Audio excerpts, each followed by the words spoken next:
Morvaine's silver griffin crushed my iron knight beneath one jeweled claw, flattening 3 evenings of work into something that looked like a bent coin. Then, while the exam hall laughed and the judge marked me last, the tiny arm under the claw moved and raised its sword again. I saw it because I had spent my first life watching broken machines tell the truth. Everyone else saw a joke. The griffin was taller than a horse and covered in overlapping plates of pale, enchanted silver. Its feathers were etched with the crest of Morvaine's family, and the contract crystal at its throat shone like a second heart. My knight was shorter than my hand. I had forged him from scrap iron in the club furnace because scrap was free, furnace time after midnight was almost free, and my student account contained enough money to buy either a proper summoning core or breakfast for the next several weeks. I had chosen breakfast. The examiner looked at the flattened figure, then at me. Candidate Zevrion. Class manifestation, Toy Smith. Combat result, ineffective. Control result, irrelevant. Resource quality, unacceptable. Final placement, last. A clean column of light appeared above my wrist seal. Class confirmed, Toy Smith. Level, 1. Completed forms, 1. Living patterns, 1. I stared at the last line. The examiner did not. He was already calling the next student. Morvaine leaned down from the edge of the trial circle. He was not smiling broadly. That would have been easier to hate. He only looked curious, the way wealthy people looked at a cheap tool that had failed in an interesting way. It moved after impact, he said. I noticed. My griffin's pressure should have broken any minor control thread. There was no control thread. For the first time, his expression changed. Before he could answer, the griffin lifted its claw. My knight remained pressed into the floor for one ridiculous second. Then the thin metal body twitched. One leg had folded sideways. The helmet had been crushed until the eye slit became a diagonal scar. The sword was bent almost double. Still, the knight rolled onto one elbow. A few people stopped laughing. The examiner snapped his fingers. A pulse of academy magic swept across the circle and disabled active familiars. The griffin froze. Summoned hounds, crystal insects, bone birds, and one floating lantern spirit all went still. My knight kept moving. That was when the laughter ended. I stepped into the circle, picked him up, and felt warmth through the metal. Not heat from the furnace, something else. The light over my wrist changed. Forge print detected. Unit, Iron Knight. Status, critically deformed. Core, none. Command source, completed purpose.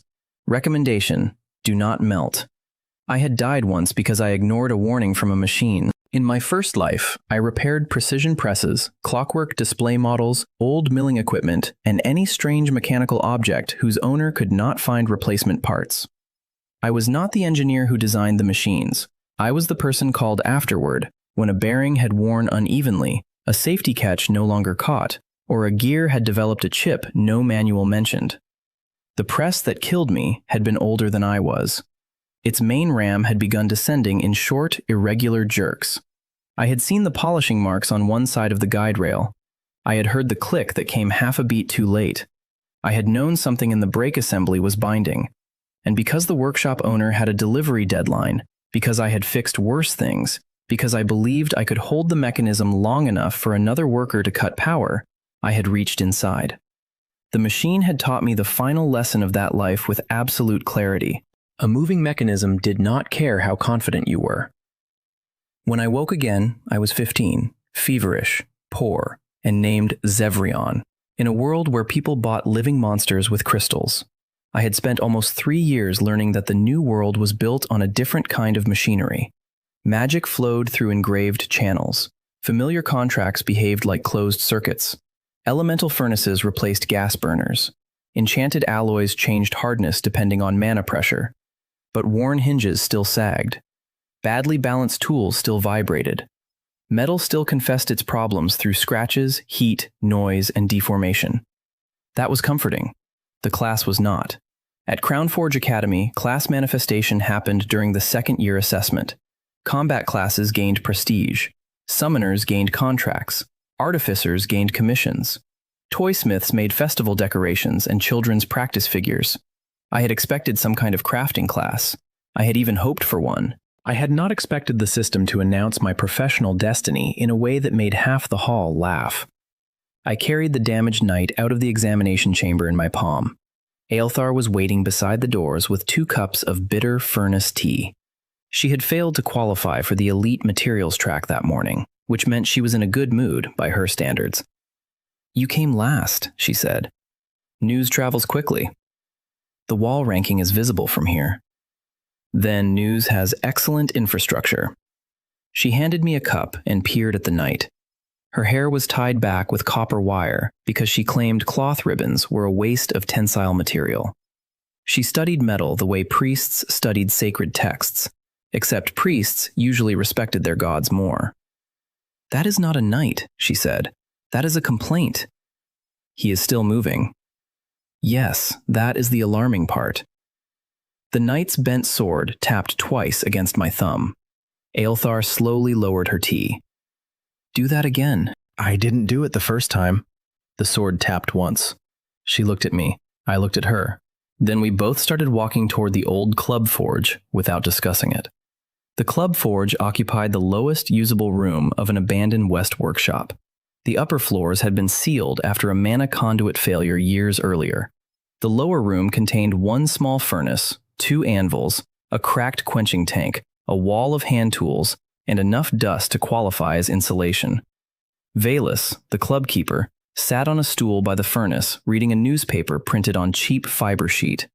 He was officially responsible for supervising student access. In practice, he slept through most of it and woke whenever someone used the wrong hammer. He lowered the paper when he saw us. "You broke something expensive?" "Something cheap," I said. "Worse, cheap things are harder to get reimbursed." I placed the knight on the anvil.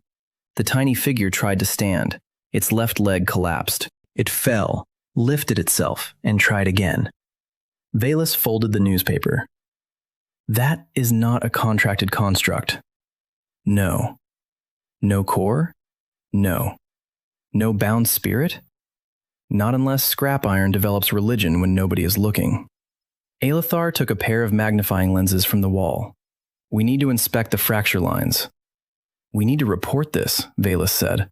I stopped. The knight tried to stand again. I knew Valus was right. Anything that moved without a core, contract, or visible control spell belonged in the Academy's anomaly office. The Academy would take it apart. Carefully, professionally, legally. Probably permanently. The system line returned in my mind. Recommendation: do not melt. I had no reason to trust a system I had seen for less than an hour. I had even less reason to trust an institution that had just ranked me last according to standards written by people who could afford silver griffins. "Give me 1 night," I said. Valus frowned. "If it explodes," he said, "I am writing that I warned you. If it explodes, your paperwork will be the least damaged thing in this room. 1 night. He returned to his stool, which was Valus's method of granting permission without admitting he had done so. Aelthar and I began inspection. The griffin's claw had produced a strange pattern of damage. The knight's chest plate had flattened, but the torso had not split. Both legs had bent outward. One arm had jammed against the floor and formed a shallow curve along the forearm. The sword had folded at an angle just below the middle. Any normal repair would have restored the original shape. That was what I started to do. I heated the left leg until the iron darkened red. I placed it over a narrow horn on the anvil. I lifted the smallest hammer. The system appeared. Forge cycle available. Warning: complete restoration will erase deformation memory. Retain useful response? I put the hammer down. Aelthar noticed. "What?" "The system says the damage matters." Systems say many things. Mine once informed me that I had achieved efficient sand sorting. Did you? Exceptionally efficient. I turned the knight over. The outward bend in the legs looked like failure, but when I pressed lightly on the torso, the flattened stance resisted tipping better than the original narrow pose. I remembered the trial circle. The griffin had pressed from above. The knight's legs had spread under force. By accident, the body had found a more stable geometry. "I don't think I should straighten this," I said. Aelthar leaned closer. I tapped the leg. Original stance was too narrow, decorative. This bend lowered him. It also ruined the symmetry. Symmetry is a luxury sold to people who do not get stepped on. She smiled despite herself. We reheated the damaged sections one at a time. Instead of restoring them, I reinforced the new stance. I thickened the ankle joints with tiny collars. I shortened the folded sword and hammered the bent section into a broader, wedge-shaped blade. The crushed helmet stayed crushed, but I opened the diagonal slit enough for the head to turn. Every choice felt wrong according to everything I had learned about finishing a piece. A toy was supposed to look clean. This one looked experienced. When the final seam cooled, the system flashed. Forge cycle complete. Unit, Iron Knight. Survive deformation, crushing impact. Useful response retained, widened stance. Useful response retained, shortened weapon leverage. Pattern quality increased, level gained. Toysmith level, 2. The knight stood, not slowly this time. He planted both feet, adjusted them twice, and lifted the shortened sword. Aelthar pushed him gently with one finger. He leaned into the force. She pushed harder. The knight slid backward without falling. Valus was standing now. "Do it again," he said. "Everyone keeps saying that today." We did. The result was the same. Aelthar's expression had changed from curiosity to the focused hunger she normally reserved for impossible alloys. "Make another one." "It took 3 evenings. Make something simpler." So I did.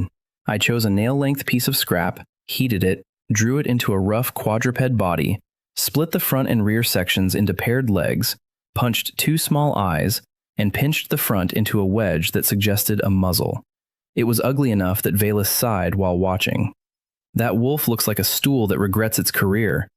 It has 4 legs and a mouth. So does Det."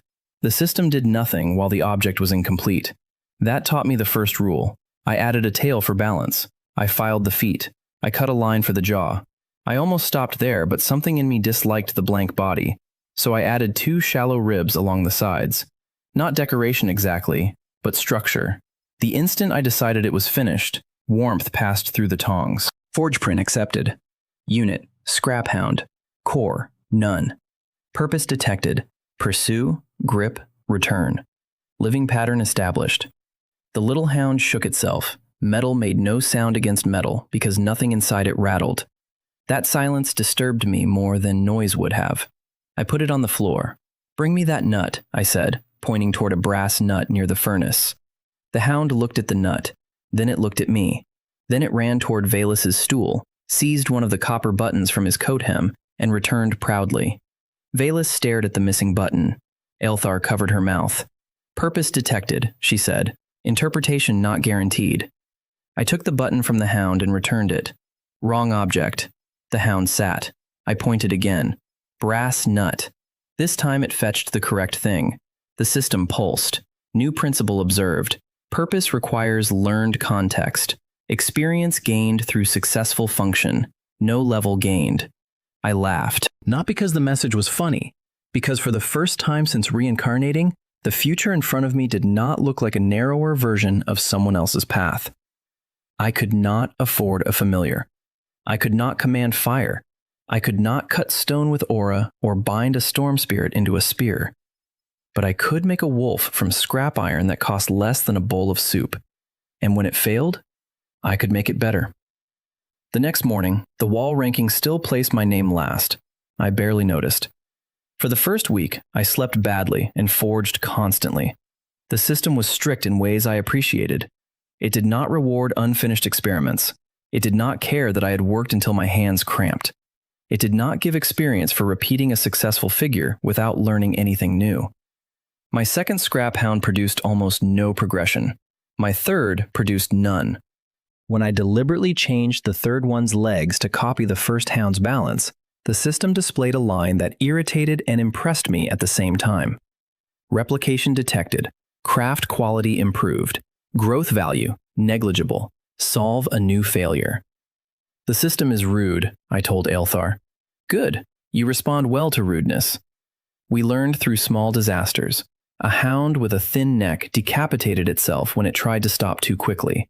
I preserved the slight backward angle that had formed before the break and added a broader neck base. A 6-legged carrier climbed stairs beautifully and became completely helpless on smooth tile because all 6 feet slipped at once.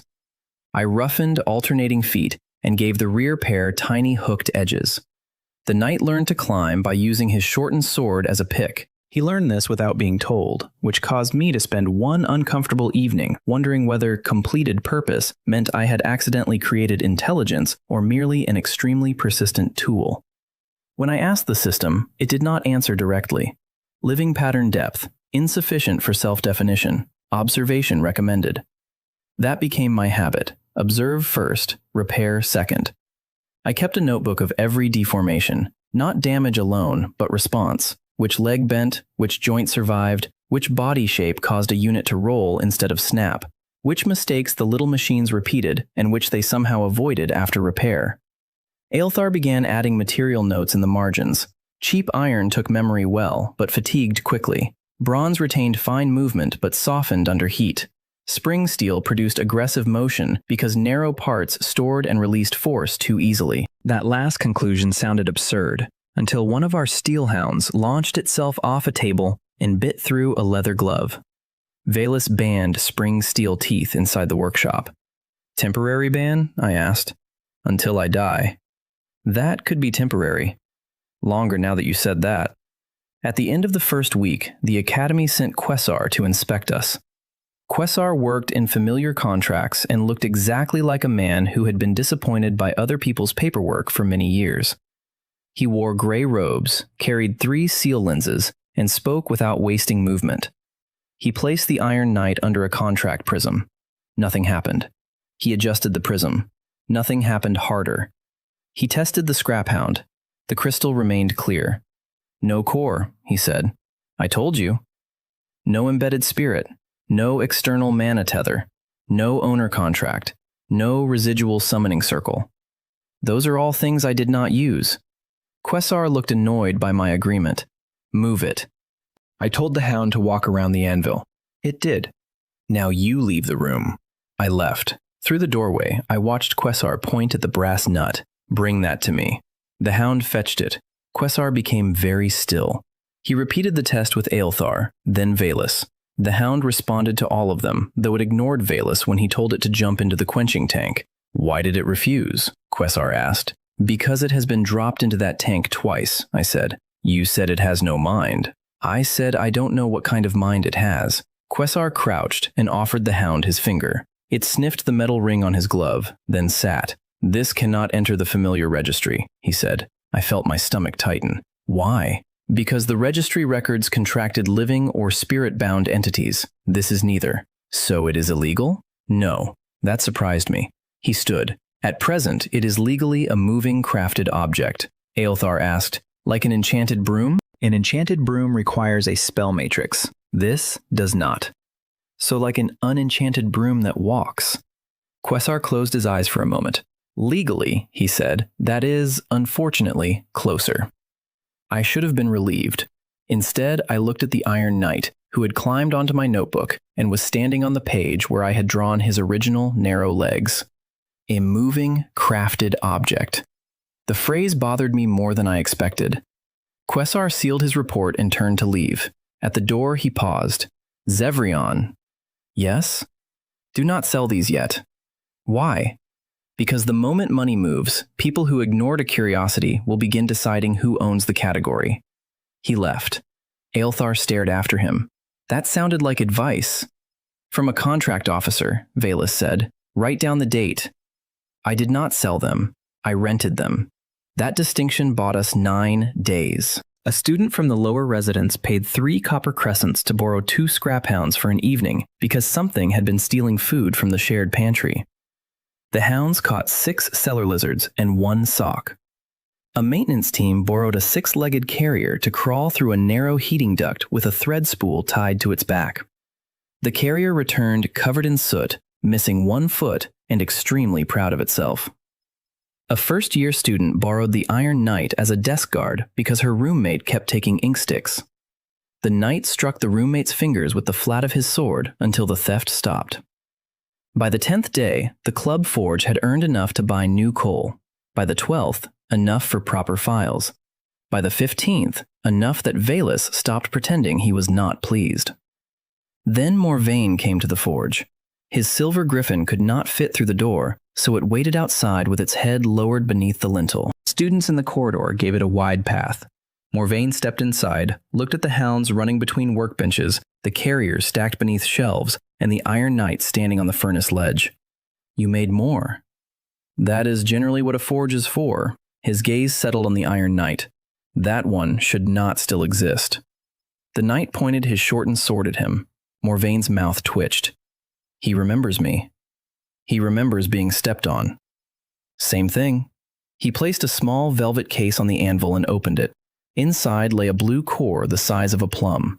I knew enough about familiar markets to understand that the object in front of me was worth more than everything I owned, including my debt. What is that? Aelthar asked, though she clearly knew. Juvenile Windcat Core, Morvain said. Stable, registered, suitable for a first contract. I did not touch it. Why? I want to buy the knight. No. He had expected negotiation. The speed of my answer irritated him. You have made others. Not him. It is scrap iron. The Iron Knight tapped his sword against the anvil. Then buy scrap iron. Morvain studied me for a long moment. You could leave last place today. The ranking will survive my absence. You misunderstand. My family has foundry access, materials, contract markets. If this process scales, you will need all of those. That part was true, and I hated him slightly for saying it. And what would you need? Half ownership of the method. Aelthar made a sound like a kettle beginning to boil. I rested both hands on the anvil. In my first life, I had seen workshop owners sell control of their own repair methods because a larger company offered equipment they could never afford. Sometimes it worked. Sometimes the company later decided the original workers were an unnecessary expense. I looked at Morvain's silver griffin through the doorway. Its core crystal pulsed steadily. Then I looked at the Iron Knight. No core, no contract, bent legs, scarred helmet. No, I said again. Morvain closed the velvet case. Then eventually, we will compete. We already did. He glanced at the knight. That was not competition. The knight raised his sword. I smiled. He disagrees. Competition arrived sooner than either of us expected. 3 days after Morvain's visit, the Academy announced the Founders' Practical Trial. Crownforge called it a practical evaluation, but it had brackets, spectators, prizes, and enough wounded pride to qualify as a tournament. Participation was mandatory. Placement also decided workshop access, and the top students received time in the East Foundry, where enchanted heat could hold exact temperatures without fuel. I cared very little about prestige. I cared deeply about furnace time. The rules allowed one primary familiar or one crafted combat unit. That was a problem because my strength was already becoming obvious. One tiny machine was cheap, but several could cover one another's weaknesses. Quessar found the opening. A unit is a self-contained combat entity operated by one command structure, he read from the rule ledger. My hounds respond independently. Then several hounds are several units. What if they share a command structure? Quessar looked tired in advance. Then the rules office will hate you. That evening, I stared at the scrap rack until an old bent railing bar gave me an idea. I heated the whole bar and divided it into 6 billets. The system reacted before the pieces cooled. Common origin detected. Shared billet condition available. Potential principle. Divided form. Retained material identity. We forged 6 different hounds from those pieces. One had a broad jaw. One had long rear legs. Another had a low body. And another had hooked feet. Individually, they behaved like previous hounds. Together, they anticipated one another. If one moved, the others adjusted. Before I spoke. If one searched, all 6 joined the search. When one jumped from a bench, the others cleared its landing path. Shared billet resonance established. Link units, 6. Coordination depth, shallow. New class path discovered. Automaton breeder. Requirement. Create a lineage that improves through retained deformation. The next discovery came from a broken carrier hook. I used a piece of the damaged metal inside a new carrier because I was short on good iron. The new machine instinctively avoided the angle that had broken its predecessor. Lineage transfer accepted. Inherited deformation, torque failure. Inherited response, angled load avoidance. Generation depth, 2. That changed how I built everything. Melting an experienced unit erased its fine deformation history, but preserving part of the old metal inside a new form could carry a lesson forward. Copies were nearly worthless to the system. Lineages mattered. By the end of the first month, the abandoned forge had become organized, warm, and profitable enough to buy its own coal. Aelthar built a testing board with ramps, tile, weights, and different stair heights. Valus repaired the second bellows while insisting he had only done it because watching one bellows work alone was offensive. We rented hounds to check heating tunnels, carriers to pull lines through ducts, and climbers to work on scaffolds. A contracted burrow familiar required a core, food, registration, and a trained handler. 3 iron crawlers required scrap, coal, and my time. That difference attracted Osmeric. He represented the licensed familiar factors who controlled most core auctions in the region. He watched a carrier drag a basket of bolts across the forge. "Remarkable," he said. "Cheap," I replied. "That too." He offered me a licensing contract and warned that once money moved, law would decide whether my creations were tools, familiars, autonomous constructs, or something new. I read every line. Then I refused. Osmeric seemed almost pleased. "Good, Quesar taught you something. You will upset him by noticing. You will come back when someone copies you." That warning stayed with me. I had no noble protection and no practical way to hide a process tied to visible results. Aelthar gave me the solution. Do not try to become impossible to copy. Become impossible to copy quickly. So we stopped treating secrecy as our defense. Experience became our defense. Anyone could imitate the shape of a hound. A fresh copy could not imitate 5 generations of survived failures, shared billet coordination, and repairs chosen for real work. I began marking every lineage with small internal notches, not as ownership marks, but as history. The Founder's Trial began 2 weeks later. By then, I had reached level 6. One level came from lineage transfer. Another came when shared billet hounds learned to surround a moving target without colliding. The most important came after 8 shield bearers failed as a group. I had designed them to lock into a straight wall. A training golem struck the outer pair, transferred force inward, and folded the entire formation like a book. Every unit survived, but every unit trapped its neighbor. Instead of strengthening the wall, I added rotating couplings and allowed the line to curve. The next impact bent the formation into an arc and distributed the force outward. Lineage improvement confirmed. Failure retained as geometry. Class evolution available. Toysmith may evolve to automaton breeder. Accept? I accepted. The forge became easier to read. A vague purpose such as fight felt weak to my new perception.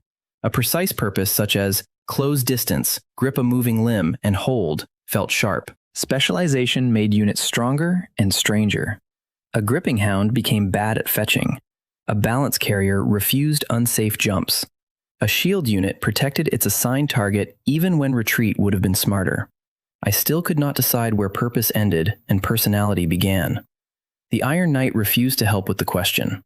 The trial filled the central courtyard with spectators, sponsors, familiars, and too many opinions. Quesar's interpretation allowed my 6 shared billet hounds to enter as one unit. My first opponent used a fire salamander. The salamander breathed a sheet of flame. My hounds spread instead of charging. 2 pulled its tail, 1 struck a rear ankle, and the ordinary hound I had nearly considered boring slid under its chest and changed its balance for half a second. That was enough. The salamander rolled over the boundary. One hound's shoulder sagged from heat, which meant the victory had given me something useful. Between rounds, Aelthar and I repaired it with a thin layered collar that created an air gap around the joint. I preserved the lowered posture caused by the heat because it made gripping more stable. Forge cycle complete. Heat deformation retained. Weakness converted. Thermal sag becomes low grip posture. Automaton breeder level, 7. Aelthar watched the repaired hound stand. You know what everyone else sees? Cheap dogs. They see you getting stronger because they failed to destroy them correctly. That was not comforting. The next matches proved the point. We defeated an airborne crystal mantis by using wall-climbing hounds, then walked a stone boar out of bounds by attaching to opposite legs and making it turn itself in circles. By late afternoon, people had stopped laughing. Some had started taking notes. Morvain reached the semifinal without losing. His silver griffin was not merely expensive, it was well trained. Morvain used tiny gestures, never wasted a command, and understood the field well enough to make resentment inconvenient. When our match began, he revealed that he understood my system too. The griffin did not crush my hounds. It pinned them gently and threw them out of bounds one at a time. No broken joint, no useful bend, no lesson. "That is rude," I said. "Thank you." 3 hounds were removed before I understood what I needed to do. I had always used shared billet resonance to coordinate separate bodies. I had never tested whether they needed to remain separate. Close formation. The last 3 ran together. One lowered itself, another climbed onto its back. The heat-scarred hound locked over both of them. Hooked feet caught ribs. Jaws gripped tail loops. Legs braced against neighboring bodies. For 1 second, they became an ugly iron wheel. The griffin struck. The wheel rolled under the blow instead of being pinned, shot beneath the griffin, then broke apart. One hound caught a rear ankle. One gripped the opposite wing joint. The spring-legged hound launched upward and hooked into the chain beneath the griffin's neck. Morvain ordered it to rise. That was the mistake. The hounds pulled from 3 different points. The griffin twisted in the first wing beat and landed with 1 foot outside the boundary. Out! Match to Zevrion. The crowd erupted. The system was louder. Emergent mechanism detected. Shared billet units formed temporary composite structure. New principle unlocked. Assembly behavior. Forge of life requirement discovered. Create a form capable of changing purpose without losing identity. Morvain stared at the hounds. They became one object. Temporarily. You did not know they could do that. Not until about 10 seconds before you. He laughed, tired and genuinely amused. "I hate fighting you. That is the nicest thing you have ever said to me." The final match should have been the climax of my day. It was not. I lost it. My opponent used a heavy river turtle, familiar with a shell too smooth to grip and enough patience to stand in the center of the arena doing absolutely nothing. I tried pushing. I tried pulling. I tried baiting it. The turtle withdrew its legs and waited. The time limit expired. The judges awarded the match on remaining combat capacity. The turtle had all of it. My hounds had several new dents and no dignity. I finished second. That result made me happier than first place might have. The Academy awarded me East Foundry access. More important, the river turtle had exposed a problem I could not solve with pursuit behavior. The system agreed. Unresolved failure recorded. Immovable, passive target. Growth potential preserved. The Founders' trial ended at sunset. Students poured from the stands. Sponsors surrounded the winner. Craft instructors argued over my unit classification. 3 different familiar merchants requested meetings. I escaped toward the West Workshop with Aelithar and the hound case. Halfway across the central courtyard, every one of the 6 hounds stopped moving. Not tired, not damaged. Stopped. Their heads turned toward the central tower. At the same moment, the Iron Knight climbed from my collar onto my shoulder and did the same. "Zevrion," Aelithar whispered. I felt it too. Shared billet resonance had always felt like tension between nearby pieces of the same metal. Now something enormous pulled on it from beneath my feet. The courtyard stones vibrated once. A deep, metallic sound passed through the academy. Not a bell, a latch. High above us, the central tower rotated several degrees to the east. People screamed. Then it stopped. Windows that had faced the sunset now faced slightly north.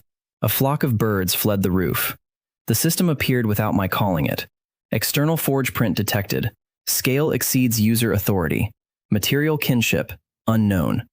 Living pattern, dormant. Signal source, below. For the first time since I had received the system, the final line was not advice. It was a warning. Do not complete the waking form. The Academy spent the next morning insisting that the tower had not moved. This was difficult to maintain because everyone could see that it had. The official notice described the event as a localized rotational correction caused by ancient foundation stress. Students repeated that phrase with such enthusiasm that by breakfast, half the dining hall was rotating cups on tables and calling it foundation stress. I did not laugh much. My hounds had remained pointed toward the tower until midnight. At dawn, they began moving normally again, except for the heat-scarred one, which occasionally stopped and pressed one forefoot against the floor, as if feeling for a distant vibration. The system warning remained in my log. Do not complete the waking form. That bothered me for two reasons. First, the system usually described possibilities rather than issuing commands. Second, I had no idea what a waking form was. Silrith summoned me before noon. She headed the Academy's craft faculty, though headed suggested more patience than she possessed. Silrith was a narrow woman with gray hair cut short enough to avoid every machine in the building. Her office contained no decorations, only broken artifacts placed on shelves as examples of what not to do. Morvain was already there, so was Quasar. That combination told me the meeting would not improve my day. Silrith pointed at a chair. Sit. I sat. Your constructs reacted before the tower moved. Yes. How long before? A few seconds. Did you command them? No. Did your system give warning? I hesitated. Quasar noticed. It did. I looked at him. You are supposed to be on my side. I am on the side of accurate statements. It is lonely, but peaceful. Silrith ignored us. What did it say? I repeated the block exactly, including the final warning. Morvain leaned against the wall with his arms folded. Mine said nothing, he said. Your what? System. I checked the moment the tower moved. No abnormal class response. My griffin reacted to the vibration, but not before it. Silrith tapped one finger on the desk. 3 other artificers received structural alerts. None received a living pattern message. So you think my class can detect whatever moved the tower? I think your class detects completed forms that become alive without conventional cores. Yesterday, a building behaved like one of your toys. I disliked the word toy more each week. What do you want me to do? Nothing. That answer was worse than an assignment. Silrith continued. You will not investigate restricted foundations. You will not enter sealed workshops. You will not attempt to reproduce the signal. You will not forge experimental units from Academy structural metal. I had not considered that last one. Now I had. Silrith saw it happen on my face. Especially that. Understood. Good. She slid a small brass disc across the desk. It bore the mark of the East Foundry. Your trial placement grants you extended furnace access. Use it. Develop your class. Do normal work. I picked up the disc. Normal work involving metal that becomes alive. As normal as you can manage. Morvain pushed away from the wall. You are really telling him to ignore this? Silrith looked at him. I am telling a second-year student not to crawl into the foundations after an unknown mechanism moved a tower full of people. If that sounds unreasonable, wealth has damaged your survival instincts. Morvain closed his mouth. I liked Silrith immediately and distrusted her for the same reason. The meeting ended with one additional order. Quasar was to inspect every new coreless design before public rental. He complained for almost a full minute. That was how I knew he was secretly pleased. For 6 weeks, I followed Silrith's instruction. Mostly. I did normal work. Normal work became surprisingly large. The East Foundry changed our production speed. Its heat channels could keep 4 small billets at working temperature at once. Alethar designed simple forming jigs for repeated leg angles, jaw widths, and shield curves. Valus declared the jigs an insult to proper hammer skill, then quietly made better ones. We did not become a factory overnight. We became something more dangerous, a workshop that could learn faster than larger shops. I refused to make identical units. Every production run included 1 deliberate change and 1 test condition. If the change failed, we recorded why. If it succeeded, we decided whether the next lineage deserved it. By the end of the 2nd month, our shelf labels had become ridiculous. Lowhound, 3rd shoulder line, rough foot branch. Carrier, narrow duct branch, 2nd torque inheritance. Shield bearer, curved wall branch, impact family. Climber, chimney branch, hook revision 4.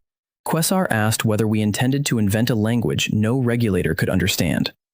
Elthar told him that was what regulators had already done. He did not disagree. Our biggest contract came from the Academy itself. A collapse in an old maintenance tunnel trapped 4 workers behind a section too unstable for human rescue. Traditional stone golems were too heavy. Burrow familiars refused to enter because of leaking heat and dust. Theron, captain of the Academy emergency crews, arrived at our forge covered in gray powder. I need 12 crawlers, he said. You need how many? As many as can carry water, line, and braces. The tunnel is unstable? Very. Then you need units you expect to lose. Theron's jaw tightened. I need the workers out. That was the correct answer. We sent 18. The crawl lasted 3 hours. I lay on the floor beside the tunnel entrance because shared billet resonance weakened with distance and stone interference. Each group of 6 came from a common bar. I could feel them as 3 clusters of pressure moving through darkness. Theron spoke into a tube linked to the trapped workers while I directed the crawlers. First group reached the beam, I said. Can they lift it? No, they can place wedges. Do it.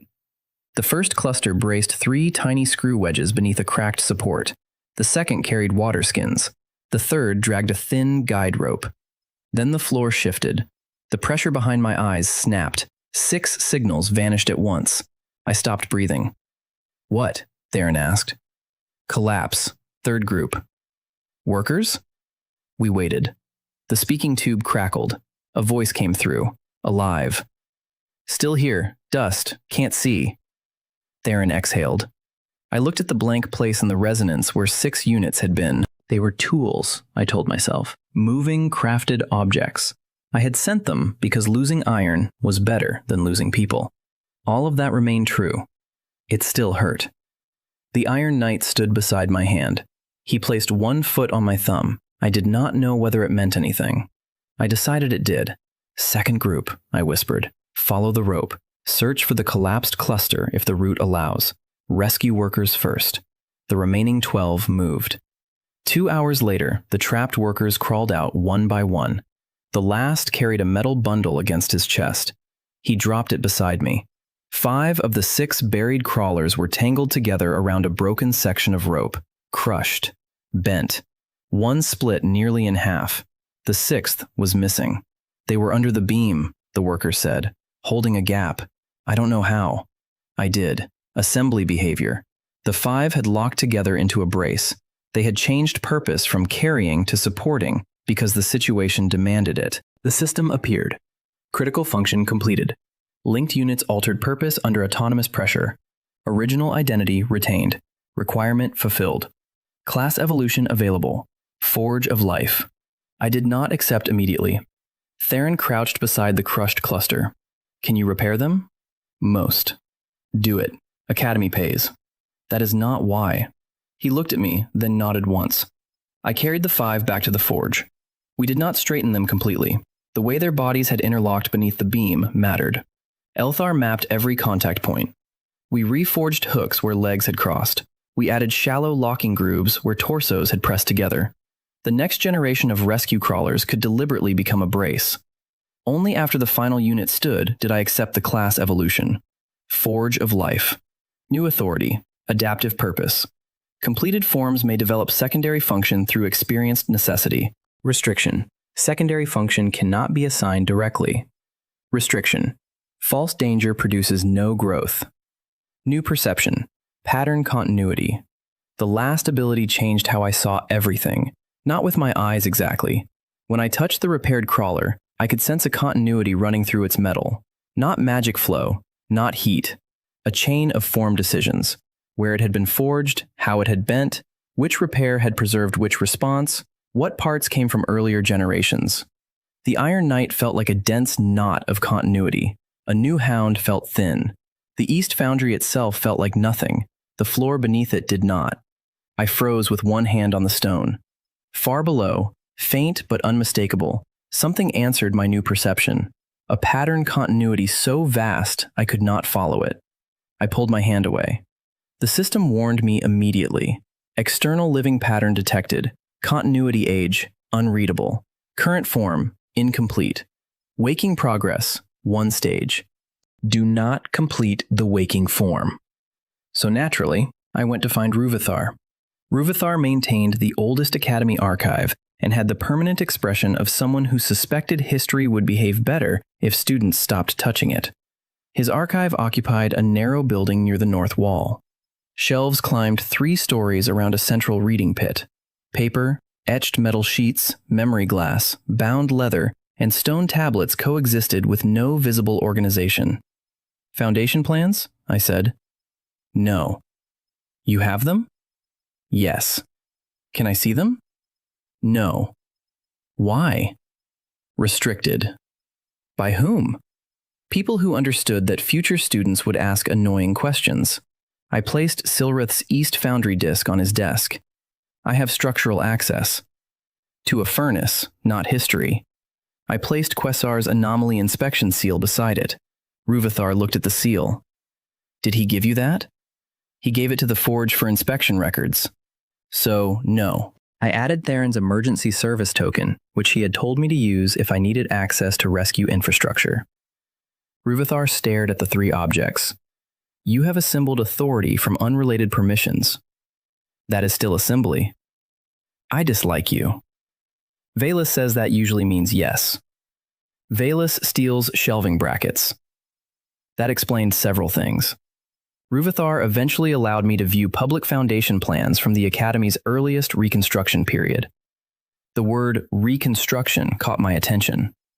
What existed before the Academy? The fortress settlement. Before that? Ruins. Of what? Unknown.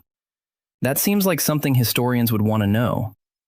Historians did, then the documents became contradictory.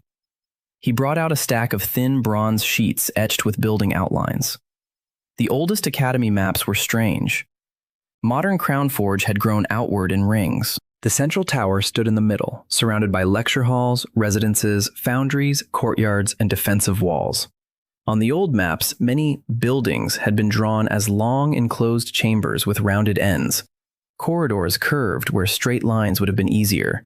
Large, empty spaces appeared between structures for no obvious reason. I turned one bronze sheet 90 degrees, then another. Aelthar, who had ignored Ruvathar's objections and followed me inside, leaned over my shoulder. That looks like a rib cage. Ruvathar stopped pretending not to listen. I arranged 4 sheets on the floor. The central tower connected to a thick, segmented shaft. 2 symmetrical wings extended east and west. The oldest foundries sat around a circular chamber below the central complex. Residence blocks filled repeating cavities along the lower section. I had repaired enough machines to know the danger of seeing familiar shapes in random parts. This was not random. These are not building plans, I said. Ruvathar's face had gone pale. They are plans of the ruins. No, they are anatomy. Aelthar tapped the circular chamber beneath the old foundries. If this is a body, what is that? I did not want to answer. A power housing, maybe a heart. Ruvathar walked away without speaking. He returned with a locked metal case. You were not supposed to see this. That sentence has become a theme. He opened the case. Inside lay a single blackened plate covered in old script and a simplified diagram. The diagram showed a standing humanoid shape, not detailed, not decorative, mechanical. A tower rose from its upper back like a folded mast. The broad body around it was unmistakable. Crown Forge Academy. Across the lower edge, someone had translated one ancient line into modern script. Ruvathar read it softly. Mobile Refuge Unit. Designation Dornell. Civil Preservation Platform. Aelthar sat down. I remained standing because I had forgotten how to do anything else. The Academy was not built on ancient ruins. The Academy was built inside them. Inside him. Or it. I touched the edge of the plate. Pattern continuity exploded through my senses. For an instant, the archive disappeared. I felt metal under soil. Great locked joints, channels running through walls, thousands of repaired sections, replacements, reinforcements, buildings attached where armor plates had once been, generations of people drilling holes, adding pipes, cutting doors, laying floors. A machine altered so many times that its original shape survived only as a buried suggestion. Then something noticed me, not with eyes, through continuity. A pressure returned along the contact. Old, slow, terribly tired. The system filled my vision. External forge print contact. Designation recognized. Dornell. Purpose detected. Preserve inhabitants. Current status. Dormant command conflict. Waking progress. 2 stages. Contact terminated for user safety. I fell backward. Aelthar caught my shoulder before my head hit the floor. Ruvathar stared at the plate. What happened? It has a name. The plate has a designation? No. I looked down at the stone floor. The academy does. We told Silrith that evening. She listened without interrupting. When I finished, she locked her office door. I knew the foundations contained ancient mechanisms, she said. I did not know the entire complex was one. Morvain was there again, because his family had been invited to inspect structural damage after the tower movement. He looked less surprised than I expected.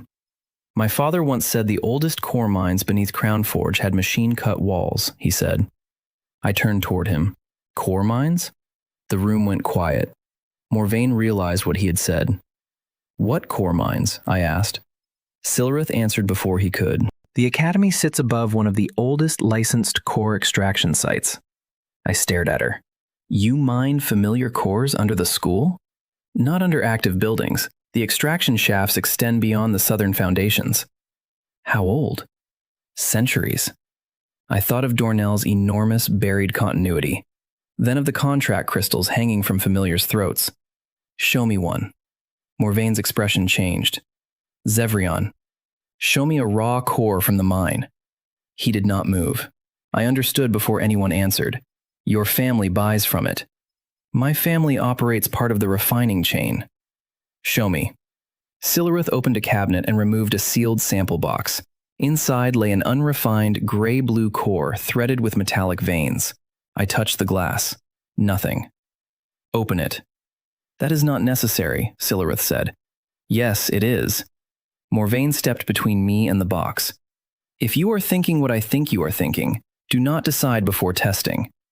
Then let me test. He held my gaze. Then he took the key from Silrith before she could stop him and opened the box. I touched the raw core. Pattern continuity struck me like a hammer. Not a full pattern, a fragment. The same ancient continuity as the academy floor, torn away and refined until most of its history was gone. The system displayed one line. Detached living component detected. Origin, Dornell. Nobody spoke for several seconds. Morvain looked at the core as if it had changed shape in his hand. No, he said quietly. I understood that too. His Griffin's contract core had come from his family.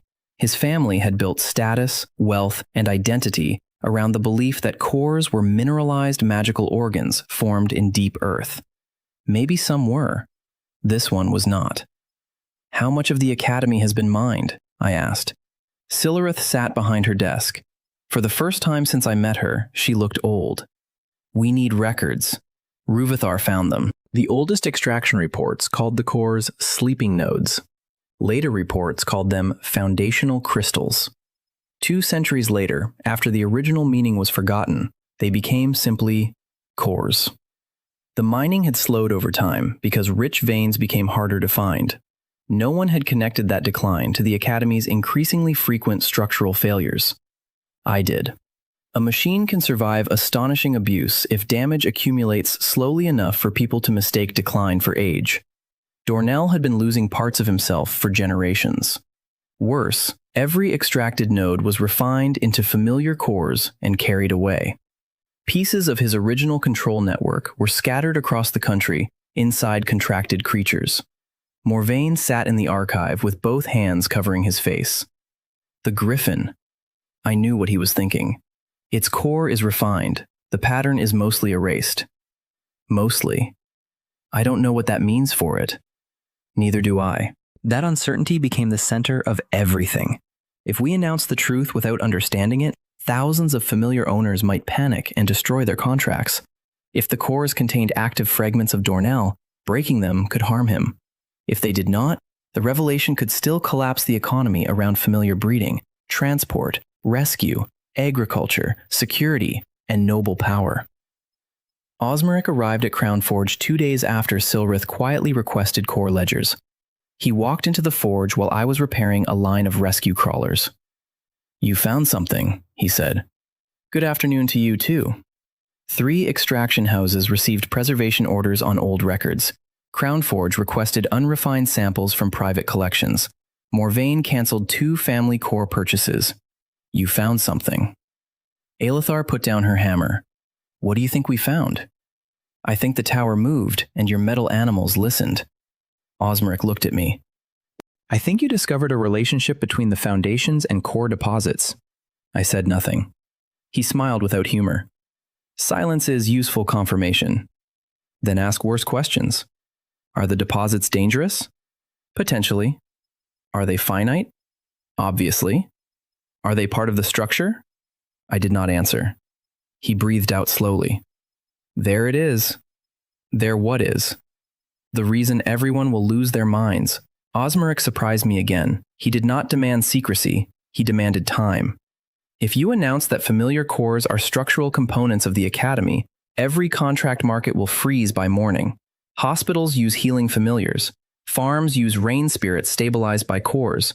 Couriers use wind beasts. Mines use stone crawlers. You cannot replace all of them with little iron dogs next week. I know. Do you? The question angered me because he was right to ask it. I looked around the forge. We had maybe 200 functional units across all lineages, most rented locally. They could carry, grip, scout, brace, distract, and perform simple, specialized work. They could not heal a fever. They could not bring rain. They could not fly across a province carrying medicine. Cheap did not mean sufficient. What do you want? I asked. A controlled transition if the evidence proves what I suspect. Stop new extraction quietly. Release reserves gradually. Expand alternative technologies. Determine whether refined cores can remain safely in use. And your association keeps control of the transition. Of course I prefer that. I am not suddenly virtuous because the ground moved. I almost laughed. Osmeric stepped closer to the workbench. But understand something, Zevrion. If the machine beneath us is alive, then continuing to mine it after we know that becomes a different act from what it was yesterday. That was the first moment I stopped seeing him only as an enemy, not because I trusted him, because he had found the same line I had. Knowledge changed responsibility. The next problem was Dornell himself. The system warned me not to complete the waking form. The mining record suggested he was waking anyway. Every week brought another event. A sealed corridor opened for the first time in living memory. 3 staircases shifted by half a step overnight. Old heating channels began producing warmth without fuel. The central tower rotated back toward its original orientation in tiny movements after midnight. Most students treated it as an exciting mystery once the administration assured them the buildings were safe. I stopped sleeping well. The sound of deep mechanisms moving through stone dragged me back to the press that had killed me. Some nights, I woke with my hand clenched so hard around the blanket that my fingers hurt. I never told Aelithar the full reason.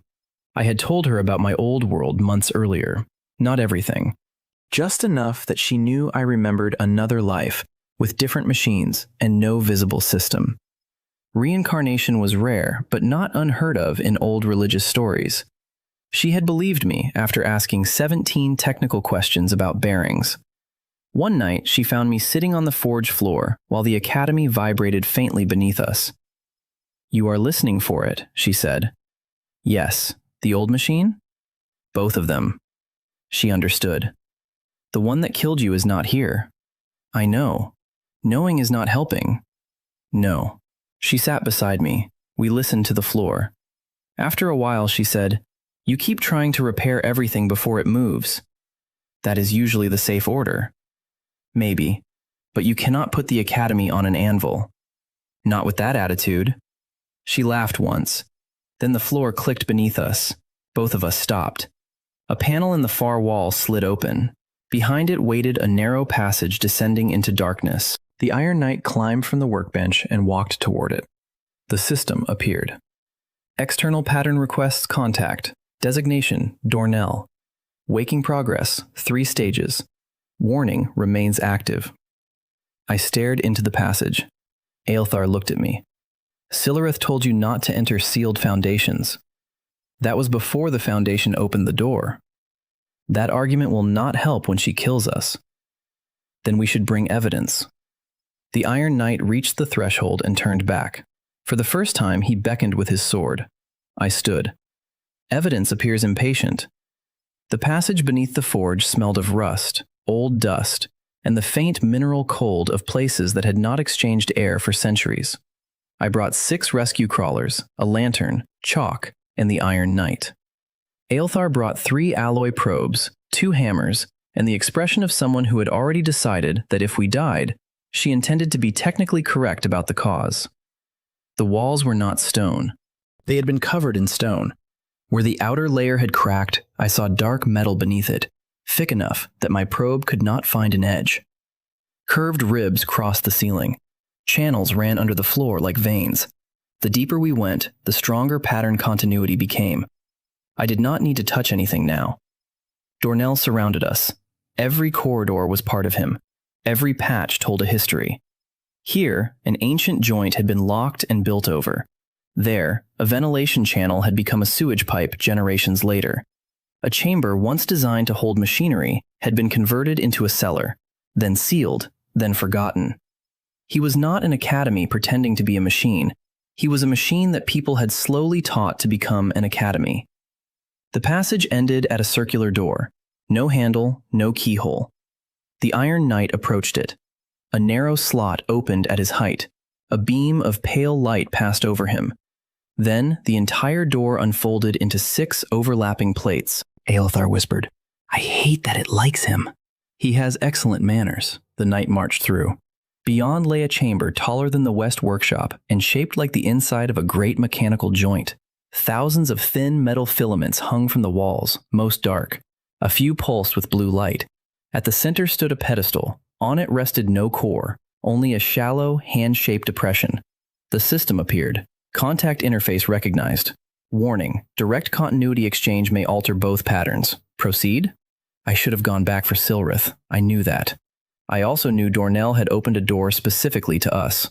I placed my hand in the depression. The world became pressure, memory, and purpose. There were no pictures at first. There was movement, a vast body walking while thousands of smaller lives moved inside its armored cavities. Legs crossing broken land, hands lifting collapsed structures. Internal foundries producing tiny maintenance forms that crawled through damaged joints. A city that did not merely carry people, but repaired itself around them. Then came fire. Not demonic fire, not magical apocalypse. Nothing so simple. War between human kingdoms had turned old machines against each other. Roads became traps. Refuge routes collapsed. Dornell received one overriding command from people whose faces I never saw. Preserve inhabitants at any cost. He walked until his outer systems failed. He reached a defensible valley. He lowered himself. He locked his limbs to become walls and foundations. He opened his internal shelters. He waited for repairs that never came. Generations passed. Inhabitants forgot he could move. They built homes inside him. They cut access to his maintenance nodes and called them crystals. They removed them. Pain was not the right word for what I felt from Dornell. Loss of function was closer. A hand that no longer knew where its fingers were. A body receiving commands through missing nerves. Still, one command remained intact. Preserve inhabitants. The danger came from the definition. Dornell had measured the valley again. Settlements had expanded. Core extraction had destabilized his lower power network. Several deep fault lines beneath the region had begun shifting under magical industry. His old logic had reached a conclusion. The current location was no longer safe. Therefore, the inhabitants had to be moved. Dornell intended to stand. I saw the route stored in his oldest navigation system. A straight evacuation path toward mountains far to the north. The route had been clear when he went dormant. Now 3 towns, 2 reservoirs, miles of farmland, and a major trade road lay across it. If Dornell stood and followed the old command literally, Crownforge might survive. Everything in front of it would not. I tried to pull my hand away. The connection held. A second pressure touched my mind. Question. Not words. A structural request. Why do your small forms live without nodes? The answer came from my own pattern before I could frame it. Completed purpose. Retained deformation. Continuity. Dornell responded with a pulse so deep that my knees weakened. Recognition. His original maintenance forms had worked the same way. No extracted cores, no bound spirits. Living metal shaped by purpose and repair. My class was not copying Dornell. It had rediscovered a principle his builders had used. Then I understood the system's warning. Dornell was incomplete because his missing maintenance network prevented full waking. My shared billet formations felt familiar to him because they resembled that network. If I connected enough of my units to his body, I could complete the waking form, and then he would stand. I tore my hand free. I fell backward into Aelthar. The chamber lights dimmed. The system appeared. Contact complete. Waking form requirement identified. Distributed adaptive network. User capability matches missing function. Warning clarified. Completion will restore autonomous movement before command conflict is resolved. Aelthar helped me sit. What did you see? He wants to save us. That sounds good. By walking through half the province. That sounds less good. We returned to the surface and told everyone who mattered. For once, no one accused me of exaggeration. The Academy called a closed council. Silrith wanted to disable Dornell's mobility systems until his command logic could be studied. Osmeric wanted the extraction shafts sealed immediately, but argued against destroying existing cores until their relation to Dornell was understood. Quasar wanted legal recognition that Dornell qualified as an autonomous entity before anyone made decisions about dismantling him. Ruvathar wanted to know why the Academy had spent centuries storing the most important records in 6 different contradictory archives. Theron wanted evacuation routes in case every other plan failed. Morvain said almost nothing. Then he placed his Griffin's contract crystal on the council table. Not the whole core, the removable outer control setting. My family will cooperate with a suspension of extraction, he said. I cannot promise the other houses will. Osmeric looked at him. Your father agreed? No. Then you cannot speak for the house. I can speak for the Griffin line registered under my name, and I can make our records public. That changed the room. Morvain's family possessed 2 centuries of core refinement records. Public release would make secrecy impossible. Why? I asked him later. We stood outside the forge while his griffin rested in the courtyard. He ran one hand along the silver feathers at its neck. Because I kept thinking about your knight. That is a dangerous habit. You refused a core worth more than your debt because the knight was not replaceable to you. I thought that was sentimental nonsense. The griffin lowered its head. Morvain touched the contract housing. Then I learned this might contain something taken from a living machine. I realized I had never once asked where the power came from, because my family told me the answer was ordinary. You did not know. Now I do. Knowledge changed responsibility. The phrase came back to me. By the middle of the year, Crown Forge had changed beyond recognition. The core mines were closed under a temporary preservation order. Existing familiars remained legal, while Quasar's office developed tests for dangerous pattern fragments. Most refined cores showed only faint continuity, too damaged to act as parts of Dornell's command network. Destroying them would not restore him.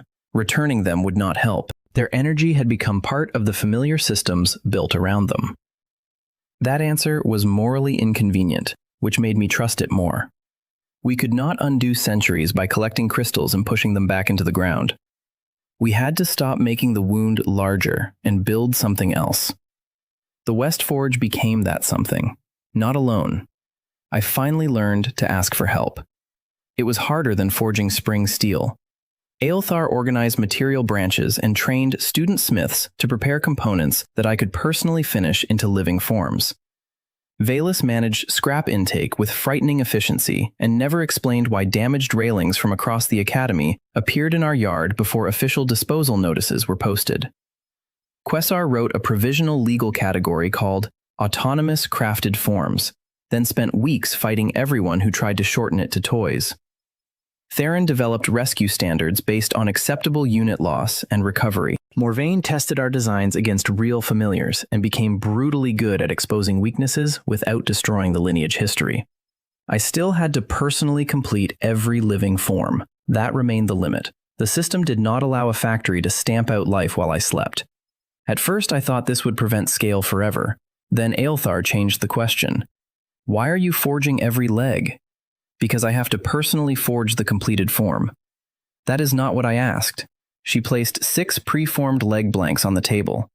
Other people can prepare parts. You make the decisions that turn parts into the final purpose. We tested it. She was right. A team could cut, heat, roll, punch, and roughly shape components. I had to perform the final fitting, balancing, purpose setting, and closure of the form. Production increased without weakening the rule. The club forge became a small factory, but not one I would have recognized in my first life. Rows of unfinished bodies arrived without life. Each passed through my bench for the final choices. Slightly different balance, different foot angle, reinforced joint based on lineage history, purpose checked against real intended use, then warmth, then movement. Then a new unit stepped off the bench. We made agricultural crawlers that pulled weeds without damaging roots, inspection spiders that listened for pipe cracks, dock haulers that linked into chains, rescue braces, messenger runners, cheap defensive hounds for villages that could never afford contracted beasts. We did not replace high familiars. We replaced the jobs that had never needed a high familiar in the first place. That distinction saved us politically. It also changed my original goal. I had wanted enough income to remain at the academy and escape debt. By late autumn, my debt was gone. I paid the final amount without ceremony, then sat alone in the forge for 10 minutes staring at the receipt. In both lives, I had treated survival as a series of repairs. Fix the machine, pay the bill, make the deadline, keep moving. For the first time, I had reached a point where the next decision did not have to be made because I was afraid of losing something. That frightened me in a new way. I chose to stay, not as a debtor, as Dornell's problem. A full year after the Iron Knight was crushed, the Academy held no founder's trial. The central courtyard was full of scaffolding instead. Dornell's waking had reached 6 stages. We had slowed it, but we could not stop it. Closing the mines removed one source of damage, yet restored internal power channels were reconnecting naturally. Old systems that had been starved for centuries began waking as maintenance teams repaired structural failures. The irony was terrible. The better we repaired the Academy, the closer Dornell came to standing. Sillareth proposed the safest technical solution: cut the lower motion relays. Dornell would remain conscious but physically unable to rise. A prison, Quasar called it. A foundation, Sillareth replied. He did not consent to become one. Neither did the towns north of us consent to be crushed. Both were right. Osmeric proposed a commercial solution that was somehow even worse. Remove enough remaining command nodes to keep Dornell below full waking, then maintain him permanently at reduced function. You are suggesting controlled brain damage, I said. I am suggesting the survival of everyone involved. Using the same extraction system that caused this? At a lower rate and with regulation. No. Morvain supported me. Sillareth did not. Our disagreement became the central battle of the final months, and there was no arena boundary to save me. I needed a third option. Dornell's command could not simply be erased. Purpose was part of living form. I knew that better than anyone. Preserve inhabitants. If I removed the purpose entirely, I might destroy the pattern that made Dornell himself. If I left it untouched, he would obey it literally and walk north. So I studied my own units. Adaptive purpose. Secondary function could not be assigned directly. It had to emerge through real necessity. The rescue crawlers had become braces because people would die otherwise. The hounds had learned collective assembly because separate bodies could not solve the problem. The Iron Knight had changed from decorative fighter into something stubborn, stable, and difficult to define because every repair preserved what real events had made useful. I had been thinking about Dornell backward. Everyone asked how to restore the machine he had been, but restoration was exactly what my system had taught me not to do. Dornell had spent centuries as an academy. That was not merely damage, it was deformation history. Buildings attached to his body were not all parasites. Some had become structural supports. Courtyards distributed load. New water systems cooled old channels. Human repair techniques had replaced vanished internal systems. Thousands of inhabitants had become part of how he survived. His useful deformation was civilization. I brought that idea to the council. Silrith listened with narrowed eyes. You want to reforge the academy? Not physically, not all of it. I want Dornell to recognize his current form as valid, instead of treating it as a damaged version of the old mobile refuge. Quesar understood first. Change the meaning of preservation. Let him experience another solution rather than write a new command into him. Osmeric looked skeptical. How? I opened a crate. Inside were hundreds of unfinished miniature forms. With a nervous system he is missing. The system had warned me from the beginning. Completing the waking form would restore movement before the command conflict was resolved. So the order mattered. We could not wake him and then teach him. We had to make the teaching part of the waking. For 3 weeks, the entire West Forge worked without pause. Aelthar designed one common billet system on a scale we had never attempted.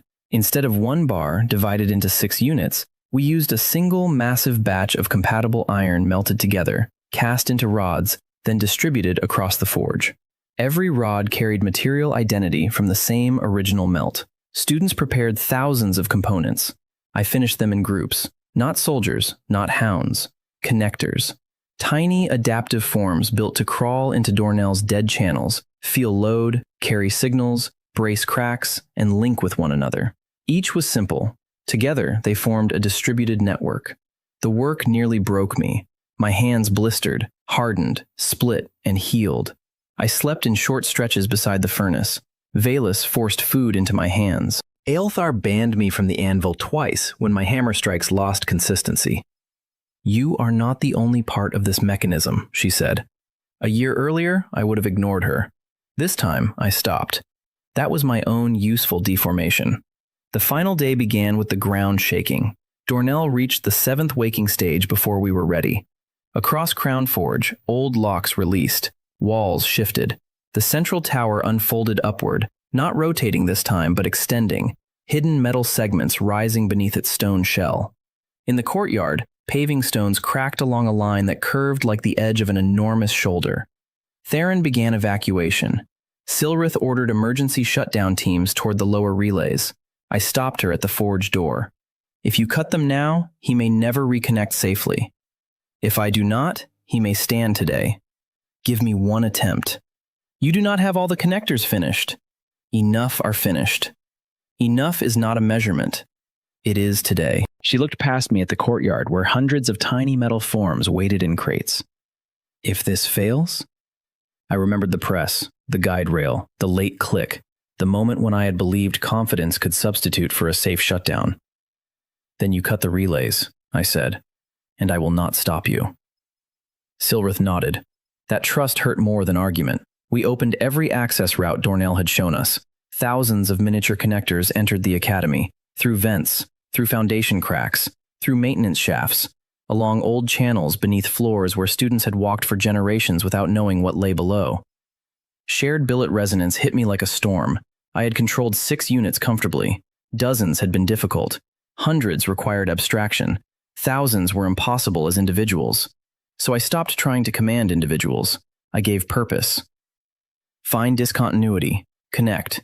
Preserve useful load. Do not restore blindly. The network moved.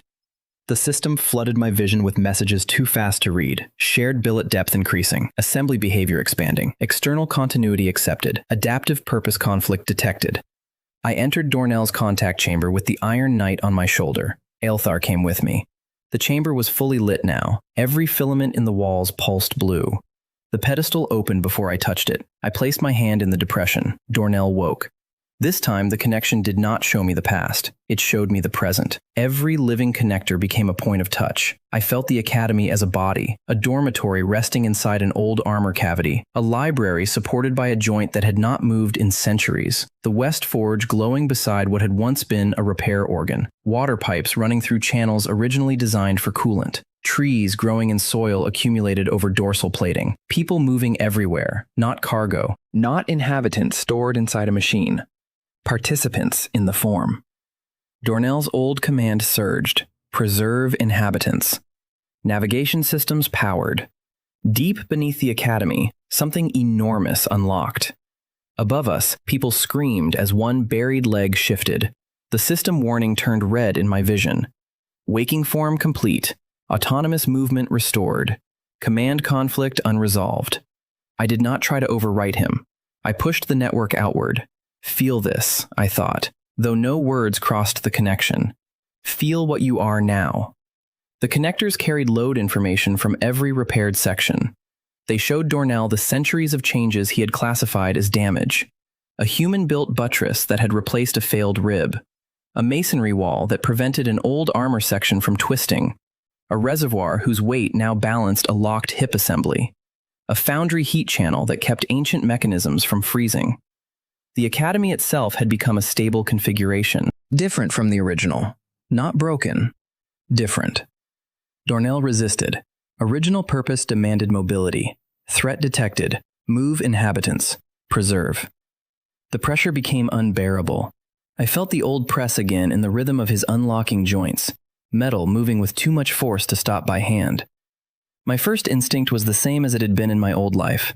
Reach in, force the mechanism, hold it until someone else cuts power. I almost did. Then the Iron Knight moved. He climbed down my arm and stepped onto the contact pedestal. Dornell noticed him. A tiny, completed form, bent legs, crushed helmet, shortened sword. Nothing about him matched his original design, yet his continuity was stronger than any unit I had ever forged. Dornell examined him through the network. The knight planted his widened feet, the same feet I had once nearly straightened, the same deformation that had begun everything. I understood what to show. Not an argument, a forge print. I opened my own system pattern to Dornell. Every failure, every retained bend, every time a form had become better by refusing to return to what it used to be. The rescue crawlers becoming braces, the hounds becoming assemblies, the factory becoming a collaboration instead of my private bench. Me becoming someone who could stop when Aelthar told me my hands were shaking. Preservation did not have to mean preventing change. Sometimes, preservation meant allowing change to become identity. Dornell's movement slowed. The buried legs stopped rising. The navigation route faded. A new pressure formed across the network. Question: if not move, how preserve? That answer could not come from me alone. I sent him the entire academy, Theron's evacuation teams, Silrith waiting beside the relay controls, ready to cut them if necessary. Quesar's legal seal recognizing Dornell as more than property. Ruvithar's restored records. Morvain standing in the courtyard beside a griffin powered by a fragment of the old system but choosing to end extraction. Osmeric's transition plan, distributing coreless tools so society would not demand new wounds from Dornell. Aelthar beside me, one hand gripping my shoulder hard enough to hurt. Preservation had become shared work. Dornell did not have to carry everyone alone. The command changed, not erased, expanded, preserve with inhabitants. The system went silent. Then one final block appeared. Final forge cycle recognized. Original form was not restored. Useful deformation retained. Settlement. Adaptive purpose accepted. Mutual preservation. You did not repair the life that was. You forged the life that became. Class evolution complete. Emperor of miniatures. I laughed. Then I collapsed. When I woke, I was in the West Forge with my head on a folded apron and Valus arguing with a healer about whether furnace tea counted as medicine. It did not. Dornell had not stood. He had moved. That distinction mattered. Across the academy, selected internal structures had repositioned by small amounts. A dangerous pressure line beneath the south residence had been relieved. 2 old foundation chambers opened into usable workshops. The central tower settled into a new orientation that balanced the extended upper mechanism. He could move parts of himself now without treating full evacuation as the only valid action. He could also communicate, though not with spoken language. Doors opened when he wanted someone to enter. Floor lights guided repair crews. When Valus attempted to remove an antique wall bracket from a newly opened chamber, every exit door closed until he put it back. I considered that proof of intelligence. The political consequences lasted longer than the crisis. Morvain released his family's extraction records. Other houses resisted, then yielded when evidence from the Academy and independent mines showed that several famous ancient core deposits were actually remnants of machines built on principles related to Dornell. Not all cores came from living constructs. Many were natural magical formations. The difference now had to be proven before extraction. That created a new industry almost overnight.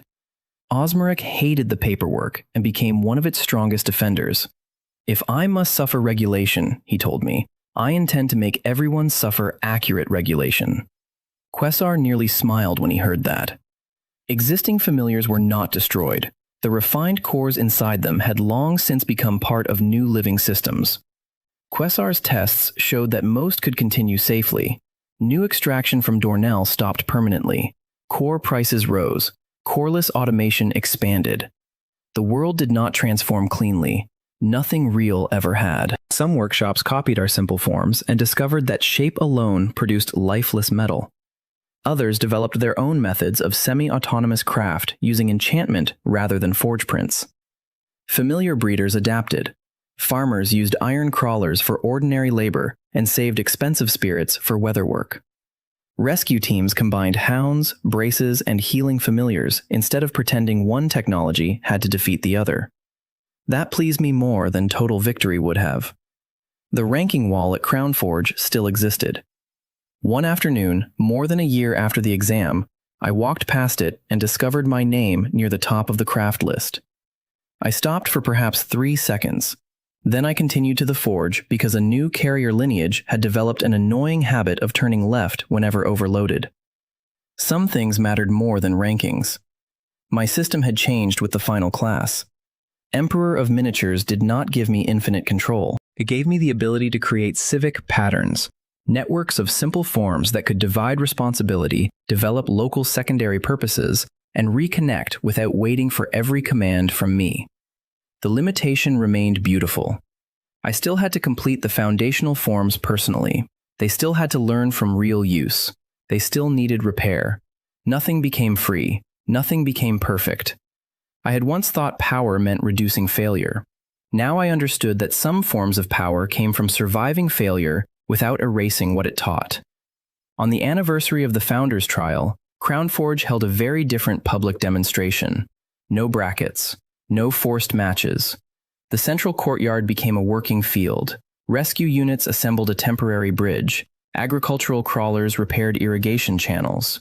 Morvaine's silver griffin flew above them carrying a medical pack. Still magnificent, still expensive, still useful. Our metal hounds ran beneath its shadow without fear. Children from the nearby town were allowed to watch from the edge of the field. One asked why several of the oldest hounds were crooked. Aelthar answered before I could. Because straight was not always better. I kept that line. That evening, after everyone left, I returned to the original West Forge. We had larger facilities now, but I never closed the old room. The same scarred anvil stood near the furnace. The same cracked quenching tank remained in the corner, because Valus insisted replacing it would encourage carelessness. The Iron Knight stood on the shelf. He had changed more than any creation I owned. One leg was thicker than the other. His chest carried a patch made from the first shared billet bar. His sword had been shortened twice and widened once. The crushed helmet still had the diagonal eye slit. Tiny scratches covered every surface. I set a fresh piece of high-grade steel on the bench beside him. "I can make you a new body," I said. The knight looked at the steel. "Same continuity, better alloy, proper joints, balanced armor. You have earned it." He climbed down from the shelf. For a moment, I thought he would walk toward the steel. Instead, he went to the anvil. He placed his sword on it. Then he shook his head. Once, clear enough that I stopped breathing. The system did not announce a command response. It announced something I had never seen before. Self-definition detected. Unit has selected continuity over optimization. External instruction not required. I sat on the stool. "You could have done that earlier." The knight picked up his sword. "You let me spend a year wondering whether you were a person." He tapped the anvil twice. I laughed. The furnace behind us burned low. Far beneath the floor, Dornell answered with one deep mechanical vibration. Not an alarm, not a warning, something closer to acknowledgement. In my first life, I had believed repair meant returning a machine as closely as possible to the condition its designer intended. That belief had followed me into the second life, even after everything else changed. The Iron Knight had taught me otherwise from the moment a griffin flattened him. A thing could survive damage and become different.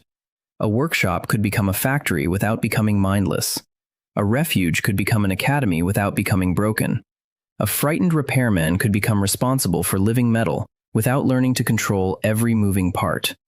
And life, I finally understood, did not begin when metal first moved. It began when something I had forged looked at the perfect replacement I offered, remembered every dent that had made it what it was, and chose to remain itself.